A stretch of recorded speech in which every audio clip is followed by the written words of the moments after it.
You're listening to an IOE podcast from the UCL Institute of Education. Powered by UCL Minds.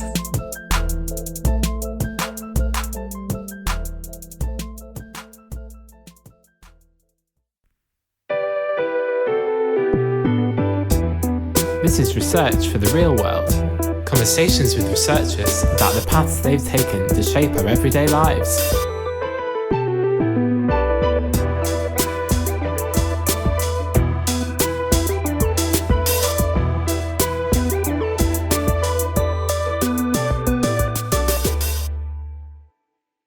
This is Research for the Real World. I'm Sam Sims. I'm a lecturer at the UCL Institute of Education. And on today's episode, I'm talking to Chloë Marshall, Professor of Psychology, Language and Education in the Department of Psychology and Human Development at the Institute. Chloë researches language and literacy development, cognitive skills underpinning these processes, and developmental disorders related to language and literacy. She also teaches on a wide range of master's courses and modules at the IOE. Chloë is the director of the Acquiring Language and Literacy in Challenging Circumstances Lab, otherwise known as ALEC, and sits on the management committee of the Centre for Educational Neuroscience. She's also the editor-in-chief of the journal First Language. We're going to talk to Chloë today about how children learn to speak and read, why some children struggle with that, and what we can do to help them. Chloë, welcome to the podcast. Thank you very much, Sam. It's lovely to be with you today. Chloë, as I understand it, you began your career as a Montessori nursery school teacher. I mean, like most people, I've never attended a Montessori school. Tell us, what is a Montessori school? What was your time like working there? Well, Montessori education is probably less unique now than it was when it first started over 100 years ago. And there are two main features of Montessori education. So Montessori education is well known firstly for the types of learning materials that children use. And the second obvious feature of Montessori education is the way in which children engage with those learning materials. So it's very much self-directed, individualistic learning, where children have long periods of time to work on things that they are interested in a very self-directed way. Now, a lot of those principles have entered mainstream education, but 100 or more years ago, it was a very unique way of teaching, and a way of teaching that really makes the most of children's self-motivation and their desire to learn. And as I understand it, your move into academia was motivated by your kind of experiences working in Montessori schools. So tell us, why did you decide to move from teaching 3-year-olds in the nursery to, 23-year-olds and above in the university? Well, I hadn't really planned it that way. It was just how it worked out. So I was a Montessori teacher for 6 years. And during that time, I taught children between the ages of 2 and 6. And I became fascinated in their language development. They would start with me in nursery at the age of 2, not saying very much. By the time I sent them off to big school, the majority were chatterboxes, and I wanted to know how that process worked. And I also wanted to understand a little bit about those few children in my class who just didn't seem to be making as much progress in terms of language development. And sometimes there was a very obvious reason for the fact they weren't making as much progress. So I taught children, for example, who had autism, children who maybe just arrived in the country and so were taking a little bit longer to learn English. There were some children I just couldn't put my finger on what it was that was causing them difficulty with language learning. And I came to UCL, in fact, to do a master's in linguistics with the hope of better understanding how it is that children learn language and what I could do as a teacher to support them. And basically, I never left. I never went back into the classroom. I discovered linguistics at UCL, stayed on to do a PhD, stayed on to do a postdoc, and here I am. So tell us more about your PhD. What did you learn? Well, I was working with Professor Heather van der Lely, who's an expert in children with developmental language disorders. And I was looking at one particular difficulty that children with language disorders have, and that's with past tense formation. So as often the case in the PhD, you take a tiny little area of research and you look at it in a lot of depth. I was interested in the grammatical problems that children with language disorders had. And from there, I went on to do a postdoc looking at the similarities between children who have dyslexia and children who have language impairment, and thinking about dyslexia, although we know of dyslexia as a difficulty learning to read and learning to spell, thinking about some of the linguistic underpinnings of dyslexia. Interesting. And as I understand it, you've done a lot of research on deafness and sign language. So how did you come to be interested in these topics? Well, I think if you study languages, you're interested in language in all its different forms. And sign languages are fascinating because they're obviously presented in a different modality to spoken and written languages. And as a master's student at UCL, I was introduced to sign languages through my lectures and wanted to learn more about them. And at the time that I was doing my PhD at UCL, I was very fortunate to meet Professor Gary Morgan, who at that stage had a grant with collaborators to set up a deafness, cognition, and language research centre at UCL. So I was able to join that group and start researching language development in deaf children, and particularly focusing on sign language development, and actually trying to investigate whether deaf children who are learning sign language can have a developmental language disorder in their sign. That was something that therapists and teachers of the deaf were telling us was possible, but it had never been looked at before. So that was a very exciting time in the mid-2000s when DCAL, the Deafness, Cognition and Language Research Centre, was set up. And I was able to bring some of my expertise in looking at developmental language disorders to thinking about language development in deaf children. Fascinating. And just for listeners, what do we mean when we use this phrase, developmental language disorder? Well, there are many different ways in which language development can go awry. So I mentioned earlier, for example, children with autism. There are some developmental syndromes such as Down syndrome where language development can be affected. Developmental language disorder was commonly known for a while as specific language impairment. The idea being that this was a difficulty that was specific to language development rather than affecting other areas of cognition, rather than affecting more general intellectual ability. And children with developmental language disorder have difficulty with grammar. They also have difficulty learning vocabulary. They have difficulty both with the understanding of language and the production of language. This can affect their written language as well. And it's often known as a hidden disorder because teachers aren't particularly aware of it. Parents may not be aware of it. Estimates are that sort of maybe 2 children in a class of 30 will have developmental language disorder, but it might not be identified. These are often children who may be sitting in class, maybe not necessarily participating, not necessarily understanding the language that's being used in class. Wow, so 1 or 2 in 30. So, most teachers can expect to have a pupil with a problem like this in at least some of their classes. So this is sort of relevant to everyone. Absolutely. And you mentioned that it used to be called specific language impairment. Why have we moved away from that language? Is that not how it's seen anymore? Well, there's always been an argument over how specific it is, and this gets back to our understanding of the cognitive underpinnings of language, how language is processed in the brain, whether language is a separate module that can be affected developmentally, so that the only effects are on language itself, or whether language is part of sort of broader cognitive processes, in which case the specificity of a language disorder has been debated. And now the move is towards using the term developmental language disorder because that doesn't make any claims about the specificity of the disorder. But for many children, it's language which is the critical difficulty. And so I guess the specificity or potential specificity of this means that perhaps this would be particularly hard to spot a developmental delay among deaf children. Is that right? Are there extra challenges in sort of diagnosing this there?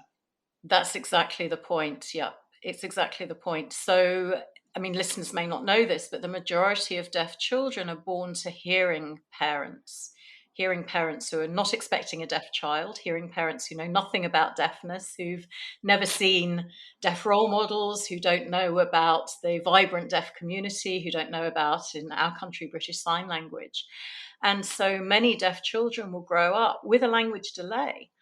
Even if they have a cochlear implant or a hearing aid, that assistive technology doesn't cure their deafness. It doesn't restore their hearing to normal levels. And so most deaf children, unless they're lucky enough to be born to deaf parents who are using a sign language at home, most deaf children are going to have delayed access to an accessible language because they won't be able to access spoken language clearly enough. And many of them may not encounter sign language until they go to school. So most deaf children, as I say, unless they're born to deaf parents who sign with them, most deaf children are going to have a language delay. And then the question is, can we identify a developmental language disorder on top of that delay? Because it's very difficult to tease apart in those cases a language delay from a language disorder. We think that we did that in our study. And there's a group of researchers in the States looking at American Sign Language who also have been able to identify cases of developmental language disorder in American Sign Language. We've known from therapists and teachers of the deaf for a while that these children exist. The challenge is identifying them, working out what their difficulties are with learning language, and ultimately working out how to support them. We've got a long way to go. Right. So I'm fascinated by this. So how have researchers gone about sort of distinguishing between deaf children who are a disadvantage with language acquisition because most people are speaking in kind of oral spoken language around them, which they don't have access to or have reduced access to, versus deaf children who also have some sort of developmental language problem? So I should clarify that we were looking for developmental language disorder in deaf children who sign. So I should just clarify that. Right. Actually, we relied at the start of our project when we were identifying deaf children with developmental language disorder, we were relying very heavily on the expertise of teachers of the deaf. So teachers of the deaf who have taught many children over the years, who know amongst that cohort of children who might be from hearing families and therefore suffering from delayed language input, they still have an expectation of what typical language development would look like for those children. And so we relied very heavily. We surveyed services and schools for the deaf, and we relied on that expertise from professionals. And then we thought about, well, what are the markers of developmental language disorder in spoken languages? And we know that these children, as I've said before, have difficulty with vocabulary learning, have difficulty with grammar. So we thought about what that might look like in a sign language like BSL, and developed some language tasks, some sort of language assessments that we could use with these children. It's a very long process, and we're far from having a complete understanding of what these children's language development might look like. That's partly because we know very little about deaf children's sign language development anyway. We don't have that wealth of evidence that we have for a majority spoken language like English. And BSL, is that British Sign Language, Chloe? Sorry, yes, British Sign Language is BSL, absolutely. So different countries have different sign languages. Right. I'm learning a lot here, thanks. And so the assessments that you developed, were they administered in British Sign Language? How did you go about doing that? Exactly. So we were looking at tasks in British Sign Language. So one of the tasks that's used in spoken languages is a task called sentence repetition. And in a sentence repetition, you would say a sentence like, the boy and the girl played in the park, and the child would repeat that. And a child with language difficulties will find that harder to repeat than an age-matched peer who has typical language development. And so what we did was we created a sentence repetition task, but in British Sign Language in BSL. So the deaf children watched a video of our deaf colleague signing BSL sentences, and they had to repeat them. And we had a control group of children whose language development we were not worried about, and our group of children who we thought might have developmental language disorder in their sign, and we compared them. And indeed, our children that we suspected had developmental language disorder found these sentences harder to repeat. So they missed out signs, they muddled signs about, they inserted the wrong sign, or they just refused to repeat the sentences altogether. Right. So in a way, your data from your assessments sort of corroborated the sort of expertise and the sort of survey data from the teachers that you had surveyed. Absolutely. We should never underestimate the knowledge that professionals bring and the expertise that we can tap into there. Absolutely.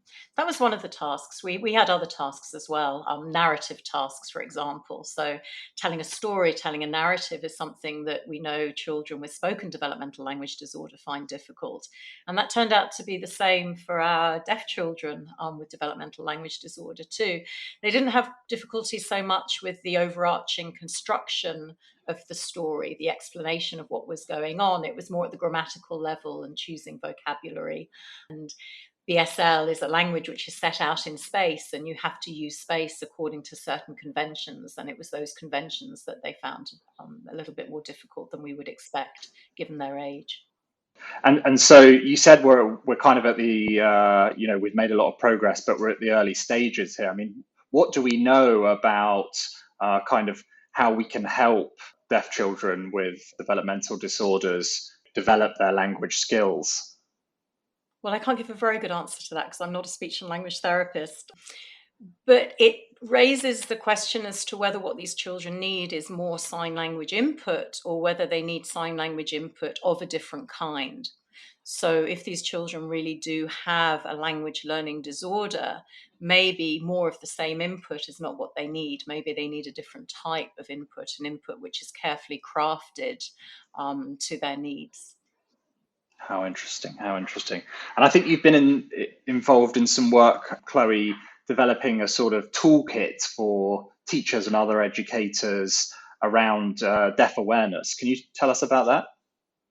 Absolutely. Well, this is work that's led by my colleague, Dr. Manjula Patrick at the Deafness, Cognition and Language Research Centre. We're developing a course. As I said earlier, many teachers will not come across a deaf child in their teaching, will just come across one or two deaf children, and therefore don't really feel well equipped as to how to support the deaf child, and may be very unaware of the communication needs of the deaf child, may be unaware of the need, for example, of deaf children to speech read. So to be able to look at the lips and the jaw movements and use those to supplement the residual hearing that they may have and the hearing that they get through their amplification device. They may not be aware, for example, of the difficulties that deaf children have in following a multi-speaker conversation. So deaf children will need to look at the face, and during a conversation with several people, will need to reorient. So what we're doing with this toolkit, it's going to be an online self-paced learning module that teachers and education professionals will be able to take. And it's going to be freely available, and it's going to be launched sometime in 2021. It's been a little bit delayed by COVID, but then so many things have. And the idea is that, well, the majority of this module is actually presented in the words of deaf people themselves. So we have a lot of interviews with young deaf adults who have just left education and who are able to reflect on the challenges that they had, either when they were in a special or in a mainstream school, but the challenges that they had communicating with teachers and communicating with their peers. We're also drawing on the expertise of teachers of the deaf, including deaf teachers of the deaf. And we also have interviews with a deaf parent of one hearing child and of one deaf child. So we get the parental view as well. So it's these interviews, these video clips, which are going to form the bulk of the course, with some information around that. That sounds fantastic. And how can people find that, Chloe? What should they Google, or where can they go to access this resource? Not available yet, I cannot tell you, but the Deafness, Cognition and Language Research Centre will host a link to it. Got it. Okay, watch this space. Okay, so you mentioned there, Chloe, about one of the videos featuring the parent of a deaf child. I think you've also researched how the parents of deaf children learn to sign. What have you found in your research there? Well, let me go back a few steps. So we know very, very little about how hearing adults learn a sign language. And when hearing adults are learning a sign language, they're not just learning a new language, they're learning a language in a new modality. So obviously when we speak, we move our hands around, we do co-speech gesture, but the point with sign language is that the movements that these hands make are conventionalized. And so those conventions need to be learned.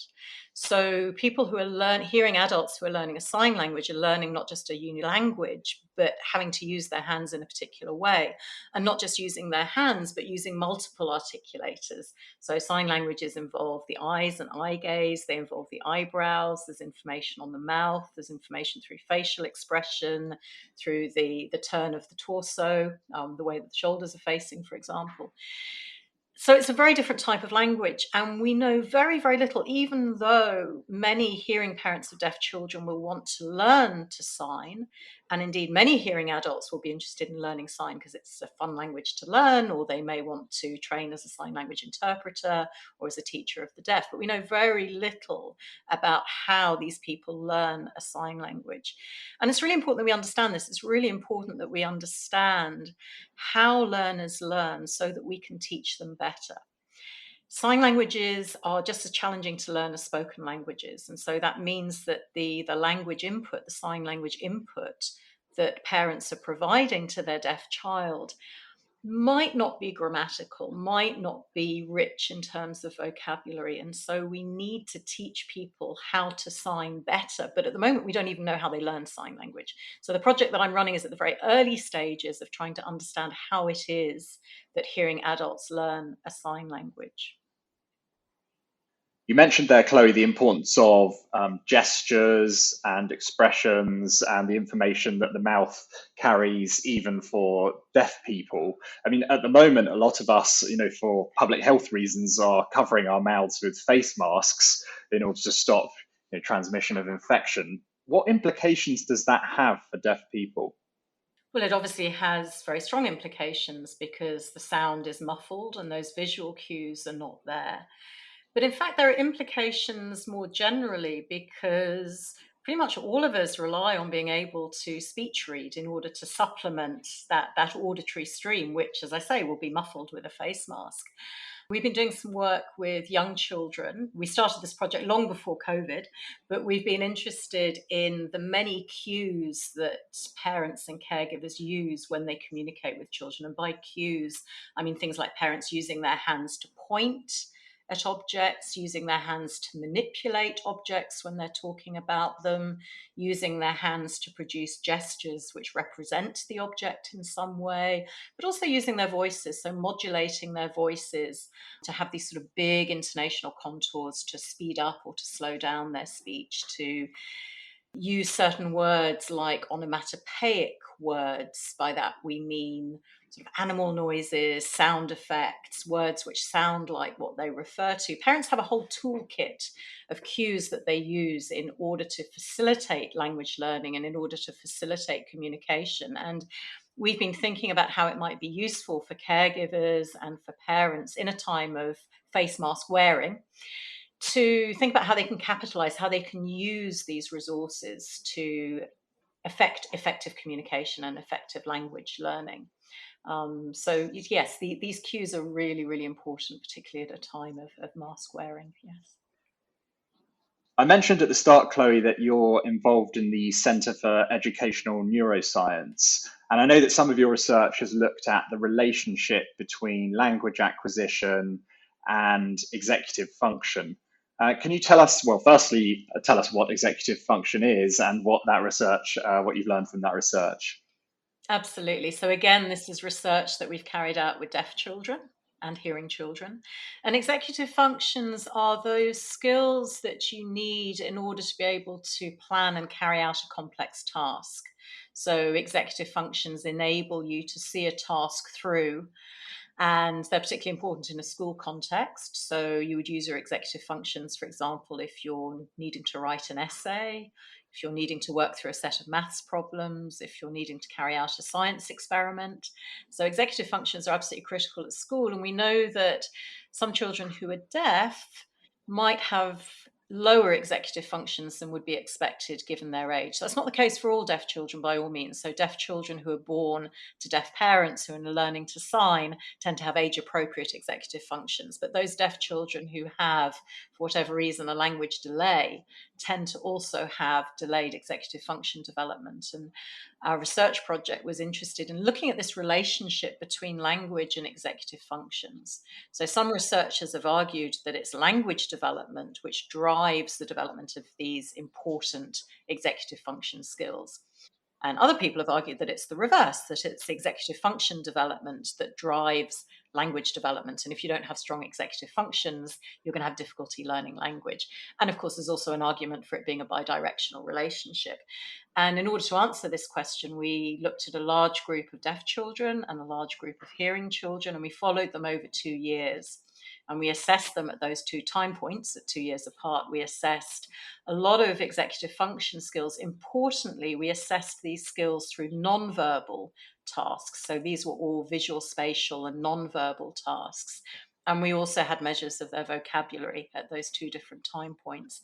And so looking longitudinally, we could see that actually it was we had vocabulary as a measure of language, so it was their vocabulary development which was driving their executive function development.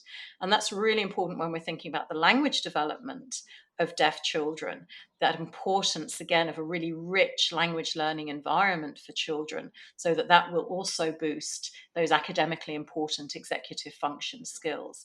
I mean, you may be aware that there's been a lot of research on trying to develop interventions for children's executive function skills. So, for example, computer-based games which will boost working memory, for example. And the difficulty with those tasks is that the benefits don't really seem to transfer across to other areas. And our findings are important because they suggest it's language that you've got to work on. If you work on deaf children's language, that will boost their executive functions. Right. So this idea of transfer, if I understand this right, Chloe, the idea is, we can sit a kid down with this sort of computer game that's designed to train them on a task which is demanding for their executive functions. And generally we can show that they get better at the executive functions involved in that specific task or game. But then when we test whether it helps them kind of plan an essay or a different task, the benefits don't seem to sort of transfer over, right? But you're saying that, that's exactly right. Rather than doing this kind of brain training stuff, which doesn't seem to have kind of generalized benefits, we might be better off just focusing on kind of language acquisition on the grounds that actually supports a more general, or potentially supports a more sort of general development in executive function. That's exactly right. And part of the motivation for thinking about things that way round is that deaf children born to deaf parents who are growing up with sign language from the start tend to have age-appropriate executive function. So in a sense, that language training that they've had from birth has been supporting their executive function development. I mean, the other reason for working on language enrichment is that language is in itself incredibly important for academic success.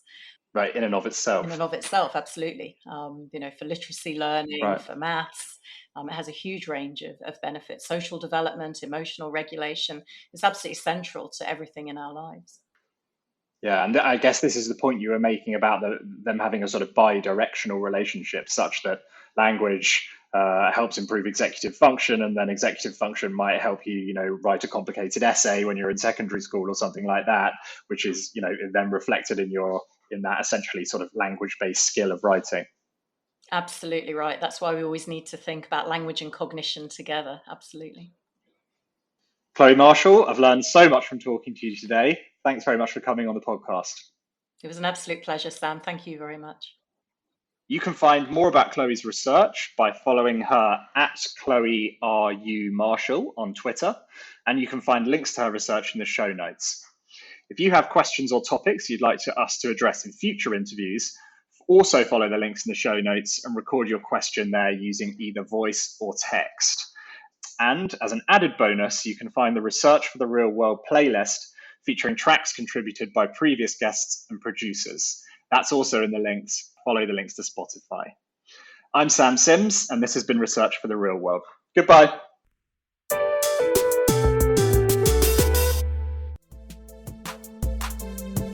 Thanks so much for downloading and listening to this IOE podcast from the UCL Institute of Education, University College London.